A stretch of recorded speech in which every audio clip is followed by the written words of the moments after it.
बिस्मिल्लाहिर्रहमानिर्रहीम अस्सलाम वालेकुम। वकास खान ऑफिशियल से वकास खान आपकी खिदमत में हाजिर है। गुज़िश्ता रोज़ साबिक एसएसपी मलिर राव अनवार समेत दीगर मुलजिमों को अदालत ने नकीबुल्लाह कत्ल केस में बरी कर दिया है। तहरीरी और तफसीली फ़ैसला क्या है, मुकम्मल मालूमात आपको देंगे। अगर चैनल सब्सक्राइब नहीं किया तो चैनल सब्सक्राइब कीजिए। वीडियोज़ पसंद आती हैं तो शेयर ज़रूर कीजिएगा। तो बढ़ते हैं मज़ीद मालूमात की तरफ, क्योंकि ये एक ऐसा केस था जो कि अदालती तहरीरी हुक्मनामे में भी कहा गया है कि इसको बहुत हाइप मिली थी और लोगों का एक मामला यह था कि लोग इस केस से मुतल्लिक सुनना और जानना चाहते थे। तो फैसला ये आया कि राव अनवार साबिक एसएसपी मलिर इस केस में बरी हो गए हैं और इसके साथ साथ जो दीगर मुलजिम थे, जो यानी तकरीबन 18 के करीब मुलजिम थे इस मुकदमे में। कुछ मफरूर थे, 7 मुलजिम मफरूर थे। मफरूर मुलजिमों के अलावा दीगर जो थे उनको अदालत ने बरी कर दिया है। मफरूर मुलजिमों के हवाले से अदालत ने कहा है कि उनके ताहयात दायमी वारंट गिरफ़्तारी जारी कर दिए गए हैं और जब भी गिरफ़्तार होंगे तो मुकदमा उनके ख़िलाफ़ चलेगा। अब इस केस में ऐसा क्या हुआ, तहरीरी फ़ैसले में ऐसा क्या आया? अदालत ने करार दिया कि जो इस्तिगासा की जानिब से जो शवाहिद अदालतों में पेश किए गए, जो गवाहों को पेश किया गया, वो नाकाफ़ी हैं। 98 के करीब गवाह थे, जिसमें से 50 के करीब गवाहों के बयानात कलमबंद हुए, लेकिन उन गवाहों के बयानात में इतना तज़ाद था कि जिस पर अदालत मजबूर हुई कि फ़ैसला जो है वो इनके मुलजिमों के हक़ में सुनाया जाए। अब अदालत ने अपने फ़ैसले में मज़ीद ये कहा कि मीडिया पर इस हवाले से बहुत हाइप क्रिएट की गई और कुछ डॉन जो न्यूज़पेपर है उसका हवाला भी दिया गया कि उन्होंने जो चीज़ें आगे पहुंचाई हैं वो फ़ैसलों पर असरअंदाज नहीं हो सकती। अदालतें फ़ैसला जो है वो शवाहिद पर मबनी और अदालत में मौजूद जो मटेरियल होता है उस पर मुनहसर होता है। वो फ़ैसला अदालत तमाम तर चीज़ों को देख कर परख कर फ़ैसला करती है। साथ ही साथ ये कहा गया कि शक की गुंजाइश अगर हो, शक अगर पैदा हो जाए तो इसका फ़ायदा मुलजिमों को ही मिलता है। अगर किसी केस में शक होता है तो अदालत ने अपने फ़ैसले में करार दिया कि एक उसूल है पाकिस्तान की अदलिया का कि शक की बुनियाद पर किसी को सज़ा नहीं दी जा सकती। शक की बुनियाद पर अलबत्ता मुलजिमों को फ़ायदा ज़रूर मिलता है।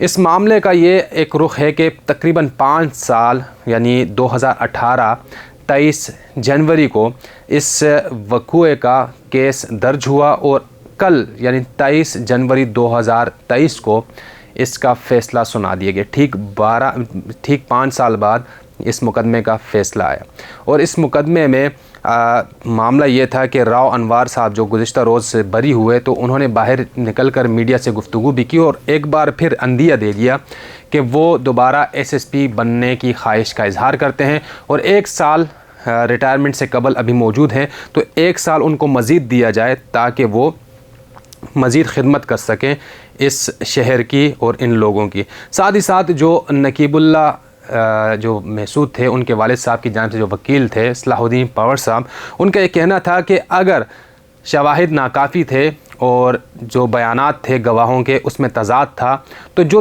पुलिस एहलकार जिन्होंने मुकदमा दर्ज किया तो उनके ख़िलाफ़ कार्रवाई अदालत ने क्यों नहीं की? उनके ख़िलाफ़ कार्रवाई होनी चाहिए थी।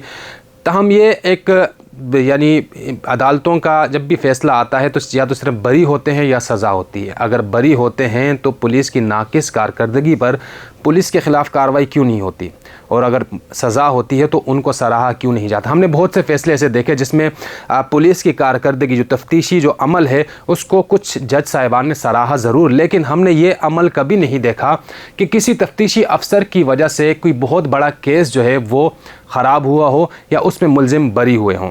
इसके साथ साथ ये भी अगर देखा जाए कि सलाहुद्दीन पंवर साहब जो कि मुसलसल ये कहते चले आ रहे थे कि सज़ा, यानी उम्मीद थे कि सज़ा होगी लेकिन सज़ा नहीं हो सकी। दूसरी जानिब जो राव अनवार के वकला थे वो बार बार ये कहते थे कि जो गवाहों के बयानात हैं, पुलिस अफसरान जो अदालतों में पेश हुए और ख़ास तौर पर वक़ूए का वक्त और राव अनवार की मौजूदगी, इस बात की तरफ इशारा कर रहे हैं कि राव अनवार उस वक्त मौजूद नहीं थे।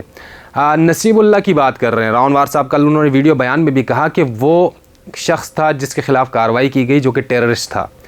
नकीबुल्लाह को वो नहीं जानते, लेकिन अदालती फ़ैसले में करार दिया गया कि नसीमुल्लाह उर्फ़ नकीबुल्लाह यानी वही नकीबुल्लाह था जिसको मारा गया सबसे पहले। यानी पुलिस ऑपरेशन हुआ, और उस ऑपरेशन के नतीजे में 4 लोगों को मारने का कहा गया। प्रेस कॉन्फ्रेंस की गई, बताया गया कि दहशतगर्दों को मार दिया गया। बाद में जब तहकीकात हुई तो पुलिस की तहकीकात के मुताबिक वो मुकाबला जाली निकला। अगर वो मुकाबला जाली निकला तो जिन पुलिस एहलकारों ने वो मुकाबला किया उनको सज़ा क्यों नहीं हुई। इसके साथ साथ दूसरा रुख ये है जो कि वकला कह रहे हैं, कानूनी माहिरीन कह रहे हैं कि एक कत्ल हुआ, एक शहरी जाम बहक हुआ, उसके ख़िलाफ़ जो मुकदमा बना उसको ख़त्म कर दिया गया, दहशतगर्द उसको ज़ाहिर किया गया जो कि झूठा साबित हुआ, लेकिन 5 साल बाद भी उसका कत्ल साबित नहीं हो सका। किसी न किसी ने तो कत्ल किया। अगर राव अनवार उसमें मुलव्विस नहीं थे तो कौन मुलव्विस था? ये काम भी तो इदारों का था, लेकिन इदारों की जानिब से जो शवाहिद पेश किए गए, मुसलसल जो कोर्ट को मिसगाइड किया गया, उससे ये ज़ाहिर होता है कि जो पुलिस एहलकार थे उन्होंने ही एक ऑपरेशन लॉन्च किया, उन्होंने ही उसमें दहशतगर्दी की दफ़ात लगाई, उन्होंने ही दहशतगर्दी की दफ़ात का ख़ात्मा किया, उन्होंने ही राव अनवार को नामज़द किया और उन्होंने ही गवाह पेश किए, उन्होंने ही बयानात में तज़ाद अदालत में पेश किया और उन्हीं तमाम तर चीज़ों की बुनियाद पर फ़ैसला गुज़िश्ता रोज़ सादिर फरमा दिया गया। इस मामले पर राव अनवार एकदम मफरूर हुए थे क्योंकि मुल्क भर में एहतजाज शुरू हो गया था नकीबुल्लाह महसूद के कत्ल के बाद। उनके वालिद साहब सामने आए, उन्होंने मुकदमे का इंदराज किया, महसूद कबीला सामने आया। ये अलग बात है कि कुछ अरकान असम्बली जो इस वक्त पीटीआई में मौजूद हैं वो उस वक्त असम्बली में थे जिस वक्त ये मामला था और मामले के दौरान उन्होंने एहतजाजी धरनों में हिस्सा लिया, वहाँ पर तकारीर की, लेकिन जब हुकूमत में पीटीआई आई तो नकीबुल्लाह के हवाले से कोई बात भी नहीं की जा सकी। लेकिन बहरहाल फ़ैसला अदालत का आ गया। फ़ैसले के बाद हम ये बात कर रहे हैं कि नकीबुल्लाह को कत्ल किया गया, पाकिस्तान की सरज़मीन पर कत्ल किया गया और उसको दहशतगर्द ज़ाहिर कराने वाले झूठे साबित हुए, लेकिन उसके बावजूद जिन्होंने दहशतगर्द करार दिया उनके ख़िलाफ़ कार्रवाई कब होगी? इसके साथ साथ अगर कत्ल हुआ तो कत्ल किसने किया, उनको कटहरे में कब खड़ा किया जाएगा? अगर राव अनवार बेकसूर हैं तो कसूरवार कौन है? ये वो सवालात हैं जो कि पाकिस्तान की आवाम के जहनों में उभर रहे हैं और बार बार सवाल कर रहे हैं कि आया इंसाफ कब मिलेगा? नकीबुल्लाह के वालिद दुनिया से चले गए, ये केस लड़ते लड़ते वो इस दुनिया से चले गए, बाद में इस केस को फॉलो करने वाला कोई ऐसा मौजूद नहीं था। लेकिन फ़ैसला आ चुका है, फ़ैसले पर आप भी बात कर सकते हैं, हम भी बात कर सकते हैं, तमाम लोग बात कर सकते हैं। अदालत ने राव अनवार को बेगुनाह करार दिया, इसके साथ साथ दीगर पुलिस अफसरान भी बेगुनाह हो गए, लेकिन वही सवाल उठता है कि अगर वो बेगुनाह थे तो गुनाहगार कौन है? अपना बहुत सारा ख्याल रखिएगा। कोर्ट की ख़बरों से मुतल्लिक बर वक्त और बाएतमाद जो ख़बरें होंगी वो इसी प्लेटफॉर्म से आपको मिलेंगी। चैनल सब्सक्राइब कीजिए। अल्लाह हाफ़िज़।